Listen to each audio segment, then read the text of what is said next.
बार पतियों के लिए पत्नी को झूठ बोलना भी मुश्किल हो जाता है, क्योंकि एक ही झूठ बार बार बोलो तो उस झूठ का असर खत्म हो चुका है। गुरुजीएफ कहा करते थे कि तुम इतने बेहोश जी रहे हो, कभी कभी शॉक ट्रीटमेंट तुमको देने की जरूरत है। क्योंकि जब ऐसा कोई शॉक मिलता है शायद तभी तुम जगते हो, नहीं तो एक बेहोश व्यक्ति की तरह तुम पूरा जीवन जी जाते हो। एक रोबोट, एक मशीन की तरह, एक प्रोग्राम्ड कंप्यूटर की तरह तुम्हारा उठना, जगना, बैठना, सोना, बातचीत सब कुछ हो रहा है।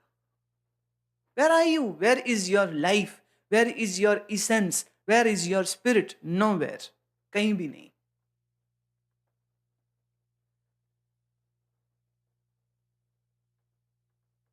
गुरुजीएफ एक प्रयोग दिया था।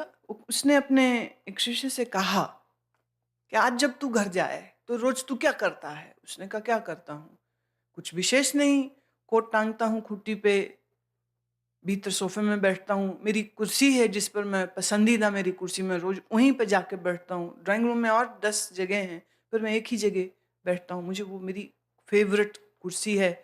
और पत्नी चाय दे देती है, कॉफ़ी दे देती है, मैं कॉफ़ी पीता हूँ, फिर टीवी ऑन करता हूँ, फिर टीवी का प्रोग्राम देखता हूँ, इतने में बच्चे आ जाते हैं, खाना खाते हैं, ब्रश करता हूँ, कपड़े बदलता हूँ, सो जाता हूँ।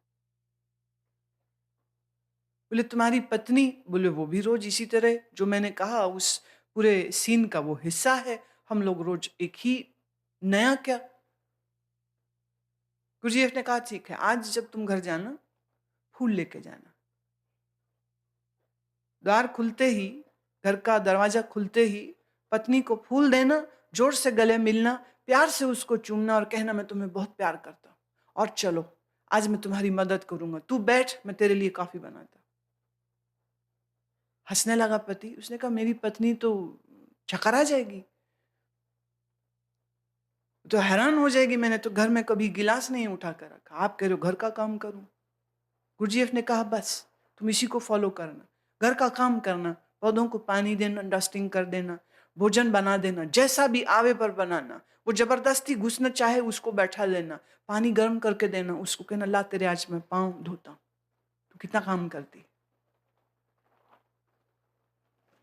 वो घर गया, उसने ठीक वैसे ही किया, क्योंकि गुरुजीएफ का ढंग अलग था। प्रवचन करके, भाषण दे करके वो लोगों के मन को सुलझाने की कोशिश करते ही नहीं थे। उसका एक अपना अलग तरीका, एक विचित्र। He used to design devices through which people would be given a challenge to change themselves and their mind. आज वो जब घर गया उसने ठीक वैसे ही किया। रोज जाता था सड़ी हुई शक्ल लिए, उदास, थका, परेशान, ट्रैफिक, सरकार, पता नहीं किस किस को गाली देते हुए, पड़ोसी के कुत्ते से लेकर के देश के राष्ट्रपति तक को बुरा भला कहते हुए घुसता था रोज। और आज जब भीतर गया तो मुस्कुराते हुए गया, हंसते हुए गया।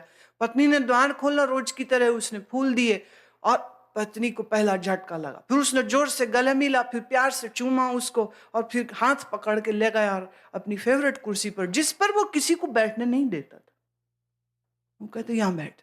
पत्नी का मुंह खुला रह गया, ये हो क्या रहा है? उसने कहा तू बैठ, मैं तेरे लिए कॉफी लाता हूं, कुछ साथ में खाएगी? वैसे मैं केक भी लाया। अब पत्नी के लिए ये झटके पे झटका होने लग गया। उसने कहा ऐसे थोड़ी होता है, मैं लाती हूं ना, आप बैठो। बोले नहीं तू बैठ, आज तो मेरी कसम है तू हिलेगी नहीं यहाँ से, आज मैं तुम्हें कॉफी पिलाऊंगा। देख तो सही मुझे आती है बनानी कि नहीं आती, let me do it for you, तू रोज करती मेरे लिए, क्या मैं नहीं कर सकता? पत्नी हैरान और परेशान बैठी रह गई। उसने कॉफी भी पिलाई, केक भी खिलाया और फिर उसने अपनी जेब से उसके लिए एक रिंग जो वो लेके आया फिर वो भी भेंट दी। पत्नी हैरान, क्योंकि एक ही बार उसको मिली थी जब इन दोनों की सगाई हुई थी, उसके बाद पति ने कभी कुछ इस तरह की चीज दी नहीं थी। पत्नी के लिए एक और झटका लगा। इसके पहले कि वो कुछ पूछती या बोलती, वो भाग के गया बाथरूम में, बाल्टी भर के गर्म पानी की लाया, कहते प्रिय पाँव डालो इसमें, तुम, मैं तुम्हारे आज पाँव साफ करना चाहता हूँ। मैंने आज आते हुए पढ़ा था कि हमारे पाँव में ऐसे कुछ पॉइंट्स होते हैं जिसके ऊपर अगर थोड़ा मसाज किया जाए तो सारी थकान उतर जाती, तो दिन भर से खड़ी रहती है। जैसे ही उसने जबरदस्ती पत्नी के पाँव उस गर्म पानी में डाले, पत्नी रोने लग गई जोर-जोर से। पति घबराया कि ये क्या हुआ? इसको तो खुश होना चाहिए, तो रो क्यों रही है? कहती मुझे लगता था, बहुत दिनों से लगता था, पर आज आखिरकार वो हो गया। पति पूछे क्या? पत्नी कहती मैं बहुत दिनों से मुझे यही डर था कि तू एक दिन पागल हो जाएगा और तू आज हो गया। पक्का था मुझे, तेरे लक्षण ऐसे थे और आज मैं देख रही हूँ और किस्मत को रो रही हूँ। एक साथ जीवन जीते जीते तुम शायद मुस्कुराना भी भूल चुके हो। इसीलिए मुस्कुराने के लिए भी कोई चुटकुले, कोई गीत, कोई कॉमेडी, कोई पैरोडी तुम्हें देखने की आवश्यकता होती।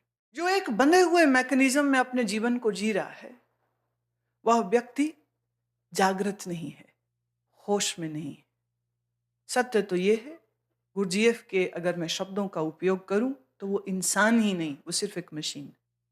उसके कुछ बटन हैं, कुछ बटनों को दबाइए वो खुश होगा, कुछ बटनों को दबाइए वो रोने लग जाएगा, कुछ बटनों को दबाइए वो चुप हो जाएगा, कुछ बटनों को दबाइए वो काम करने लग जाएगा, कुछ बटनों को दबाइए तो वो चुपचाप पड़ा रहेगा, सोएगा। जीवन को प्रोग्राम की तरह नहीं चलना चाहिए। जीवन में एक त्वरा, एक ऊर्जा, एक दृष्टि, एक सोच होनी चाहिए और जब वह नहीं होती है तो आपके लिए यह जीवन एक बोझ हो जाएगा, आज नहीं तो कल। वही मैं भी वही बात कहना चाहूंगी कि जिस दिन तुम में से कोई पागल हो जाए तो मुझे भी हैरानी नहीं होगी, क्योंकि मुझे दिखता ही है कि कभी तो हो ही जाओगे जिस तरह का जीवन जीते हो। जीवन में नवीनता का सृजन होना चाहिए। Newness should be brought in the life. आएगी नहीं, you have to bring it, लानी पड़ती। और जब ये नवीनता आएगी तो तभी आएगी जब तुम जागृत हो, जब तुम होश में हो, जब तुम दृष्टा हो। जब तुम दृष्टा नहीं हो तो फिर तुम सिर्फ एक मशीन हो, फिर तुम सिर्फ एक मैकेनिज्म हो, और जो मैकेनिज्म है वो ना सांख्य योग पे चल सकता है, ना ही वो भक्ति मार्ग में ठीक से चल सकता है। इस बेहोशी को तोड़ने की आवश्यकता है, इस बेहोशी को दूर करने की आवश्यकता है, और उसे दूर करने के लिए व्यक्ति को विभिन्न तरीके हैं, विभिन्न साधन हैं, उन साधनों का उपयोग करना चाहिए। आज का श्लोक लेते हैं।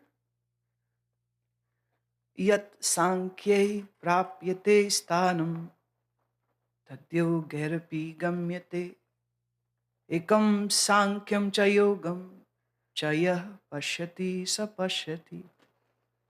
ज्ञान योगियों द्वारा जो परम धाम प्राप्त किया जाता है, निष्काम कर्म योगियों द्वारा भी वही प्राप्त किया जाता है। इसलिए जो पुरुष ज्ञान योग और निष्काम कर्म योग को फल रूप से एक देखता है, वही यथार्थ देखता है, वही देखता है।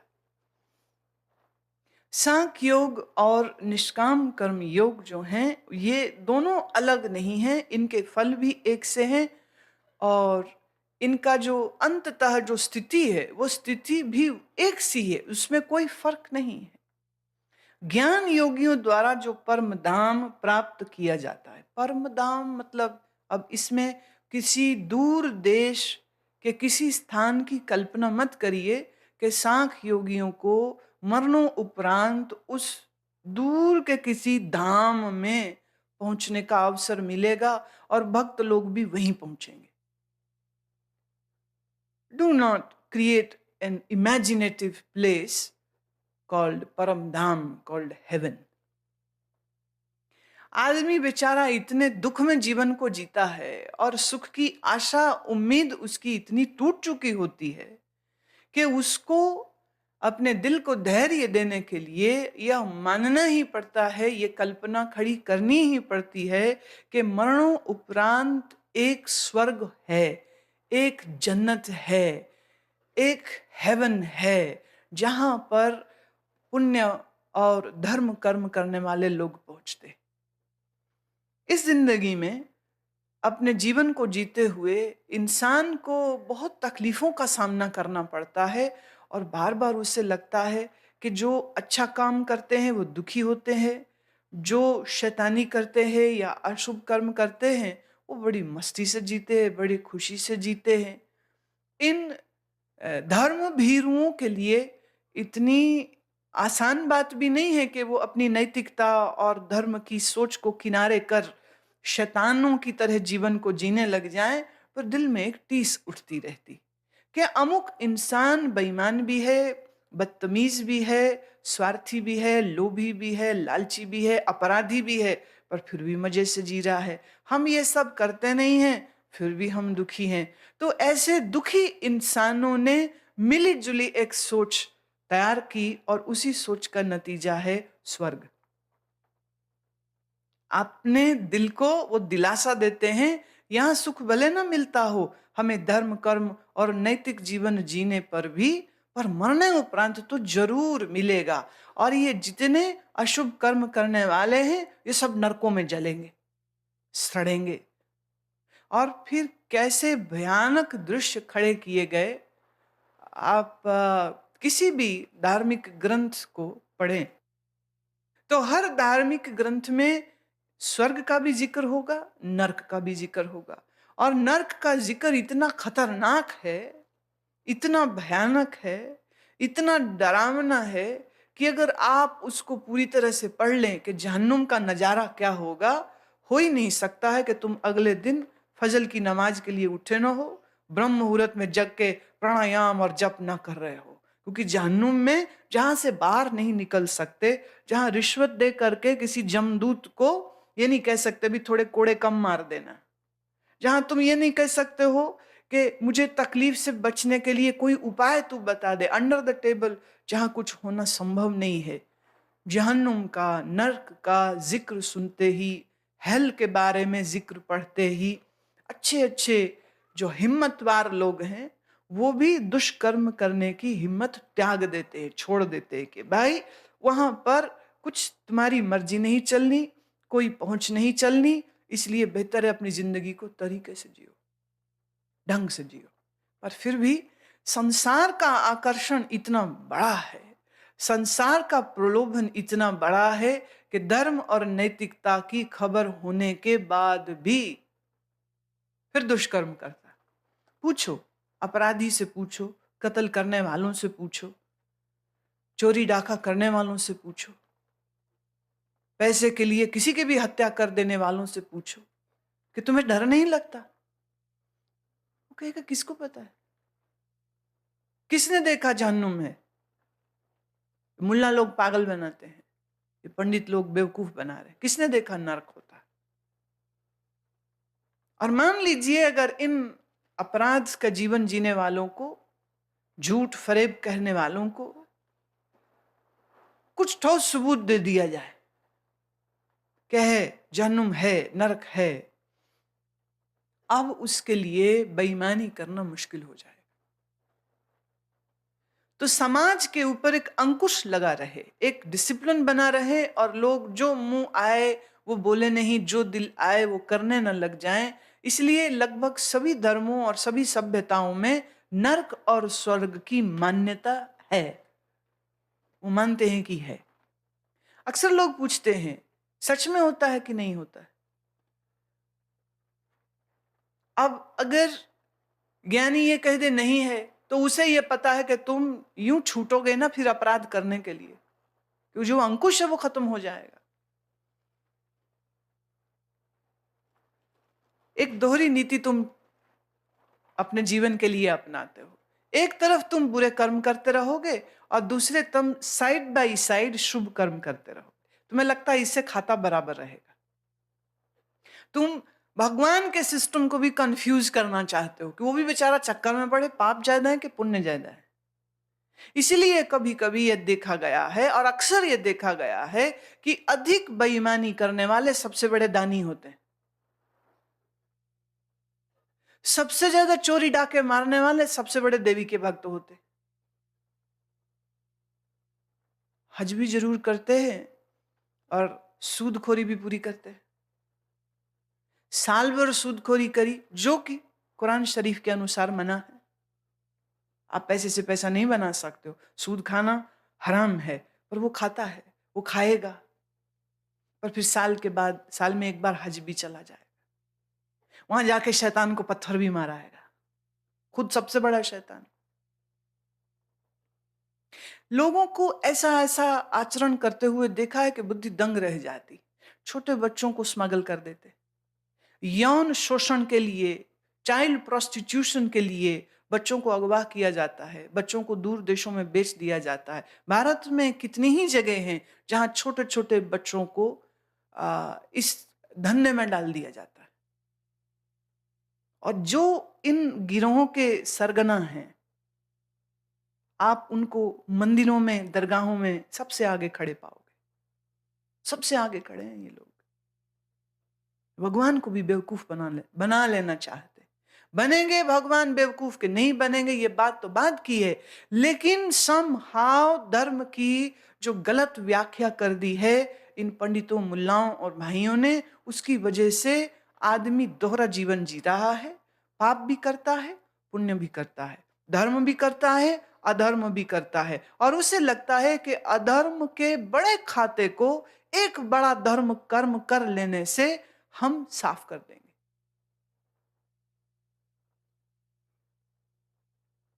आई पूर्णमासी, आई संक्रांति, हरिद्वार, ऋषिकेश, इलाहाबाद, त्रिवेणी में डुबकी लगाने वालों की इतनी भीड़।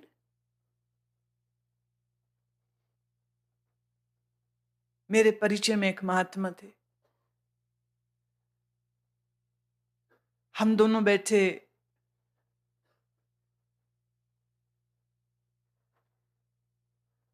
मौन का आनंद ले रहे थे। एक महिला आई, उनकी शिष्य थी, कहने लगी, महाराज प्रणाम करती हूँ, फिर तो मैं आऊंगी नहीं 5-6 दिन, मैं जा रही हूँ। बोले कहाँ? बोले कुंभ है ना, तो कुंभ का स्नान करने जा रही हूँ। महात्मा ने कहा, तू पिछले कुंभ भी गई थी? हाँ महाराज, मैं तो कोई कुंभ छोड़ती नहीं। महात्मा जी ने बड़े भोलेपन से कहा, कुंभ स्नान का बड़ा पुण्य होता है। कहती, हाँ महाराज, सारे पाप धुल जाते हैं। महाराज फट से बोले, तो पिछले कुंभ और इस कुंभ में तुमने फिर इतने पाप जोड़ लिए हैं कि फिर नहाने को जाना पड़ रहा है।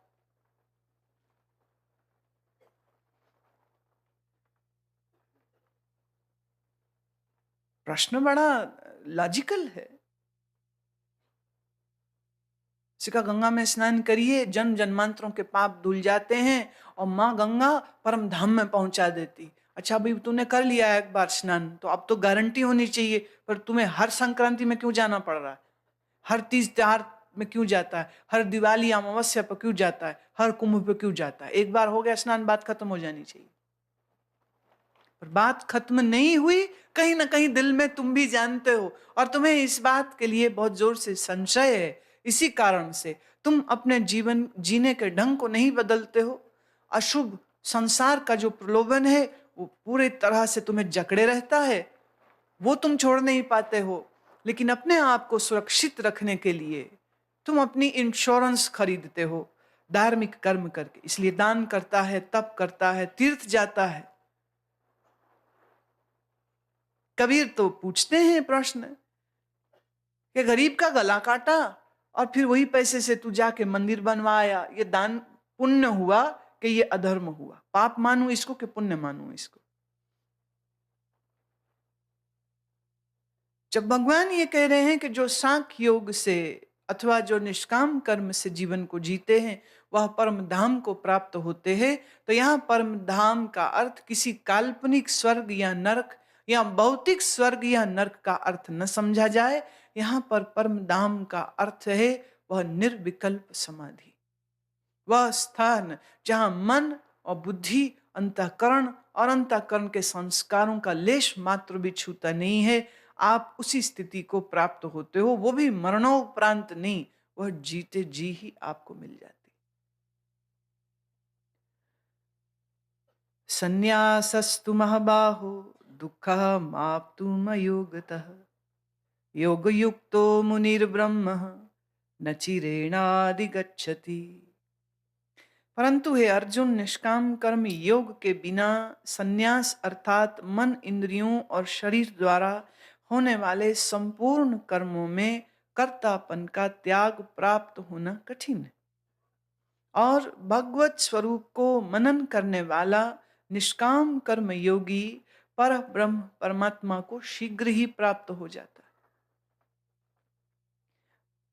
भगवान कह रहे हैं कि इस जीवन में कोई भी कर्म बिना किसी अर्थ के प्राप्ति का संकल्प लिए बगैर करना उतना ही मुश्किल है जितना शायद सुई की नोक से ऊंट का गुजरना। क्या सुई की नोक से ऊंट को गुजारा जा सकता है? संभव नहीं है। सुई की नोक इतनी छोटी, ऊंट का आकार, शरीर इतना बड़ा है। इसी तरह से मन बुद्धि वाले इस इंसान की सोच इतनी छोटी है और स्वार्थ इतना लबालब भरा हुआ है कि ये भगवान को भी याद इसलिए करता है कि भगवान को याद करने से आनंद मिलेगा। क्यों करते हो याद ईश्वर को? भगवान से भी आनंद चाहिए। ध्यान भी क्यों करता है? वो भी इसलिए कि ध्यान से समाधि चाहिए। बताओ मुझको, तुम कौन सा कर्म है जो निष्काम करते हो? एक ने कहा हम सेवा करते हैं, हम सेवा करते हैं बिना किसी लाभ, बिना किसी स्वार्थ के करते हैं। झूठ। अगर किसी बिना लाभ स्वार्थ के करते तो जब तुम्हारा गुरु तुम्हें ये कहे अच्छा बहुत अच्छी बात है, वो जो दिल में खुशी आती है, उसी खुशी के चक्कर में तो दिन रात दौड़े मार के फिरते हो। एक ने कहा नहीं, हमें इस बात की बिल्कुल भी परवाह नहीं है। ठीक है, मान लिया, तुम कहते हो, मैं स्वीकार कर लेती हूं, परंतु सेवा करने में जो तुमको आनंद आ रहा है, अगर वो आनंद ना हो तो क्या तुम सेवा करो? ले तो फिर भी कुछ रहे हो।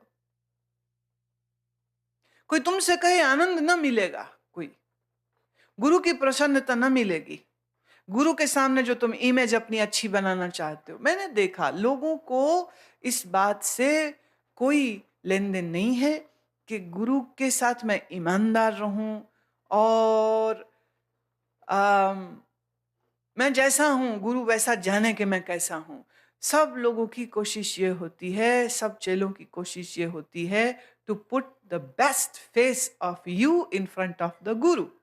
गुरु के सामने आप अपना सुंदर से सुंदर चेहरा, सुंदर से सुंदर व्यवहार गुरु के समक्ष रखते हो। अपनी गलतियों को, बुराइयों को, कमियों को, अवगुणों को बिल्कुल यूं छुपा करके सुंदर सी मुस्कान, झुका हुआ सिर, जी महाराज जी हुक्म करिए, ऐसे प्यारे शब्दों का उपयोग करता है। क्यों? हम वास्तव में रूपांतरित नहीं होना चाहते, पर हम एक अच्छी छवि अपनी जरूर बना के रखना चाहते, दुनिया में भी और धर्म में भी। आदमी को तकलीफ धन चला जाए नहीं होती, चीज उसकी गुम हो जाए तो नहीं होती, लेकिन अगर उसकी प्रतिष्ठा चली जाए तो उसको सबसे ज्यादा कष्ट होता है। दुनिया क्या कहेगी, लोग क्या कहेंगे, इस बात की फिक्र तुम्हें ज्यादा होती।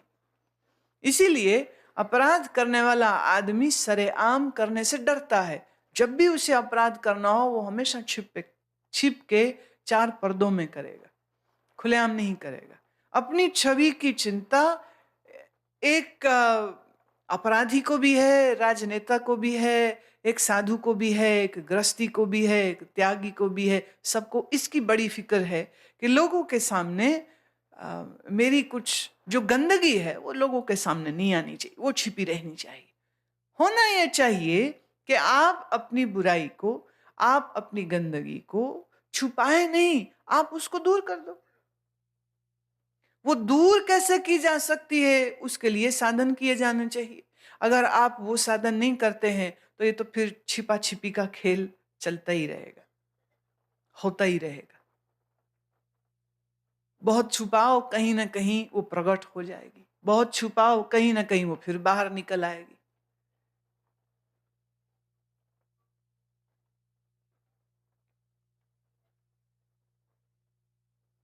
बिना हल्की कामना के मनुष्य के द्वारा कोई भी कर्म करना संभव नहीं है।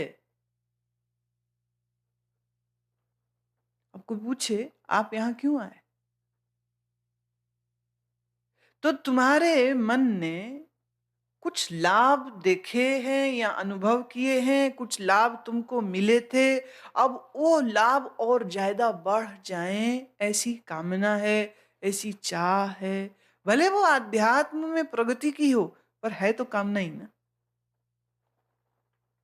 पीछे के अध्याय में बहुत प्यारा एक श्लोक आया था, विहाय कामान सर्वान पुमश्च, जिसकी समस्त कामनाएं शांत हो गई हैं, ऐसा व्यक्ति ही निष्प्रिय, ममता रहित और निरअहंकार हो पाता है। जिसके अंदर एक भी कामना है, वो ममता रहित, निरअहंकार और निष्प्रह हो नहीं सकता।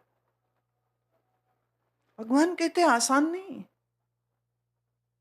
निष्काम कर्म योग के बिना संन्यास, संन्यास अर्थ क्या? संन्यास का अर्थ है त्याग, छोड़ दिया, भला बुरा छोड़ दिया, लेन देन छोड़ दिया, राग द्वेष छोड़ दिया, स्वर्ग नरक छोड़ दिया, ज्ञान अज्ञान भी छोड़ दिया। कोई पूछे क्या लाभ होगा? बोले लाभ का क्या मतलब? यही जीवन है, ज्ञान सुनने का क्या लाभ? अगर इसमें भी तुम लाभ ढूंढ रहे हो तो तुम सकामी हो गए, निष्कामी नहीं रहे। बिना कामना के ज्ञान सुने, बिना कामना के सत्संग हो, बिना कामना के साधना हो, बिना कामना के धर्म हो, बिना कामना के दान हो। अच्छा, और कोई कामना नहीं है, दान देता है, न स्वर्ग चाहिए, न प्रशंसा चाहिए, न कुछ दुनियावी वस्तु की प्राप्ति हो जावे, ऐसी कोई भावना भी नहीं, पर अंदर खुशी तो मिलती है ना।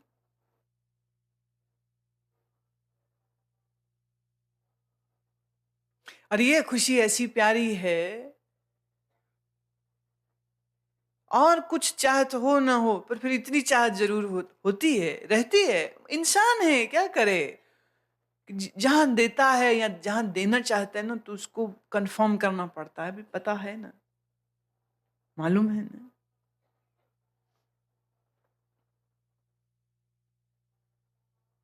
निष्काम कर्म आसान नहीं, और कर्म संन्यास तो उससे भी कठिन।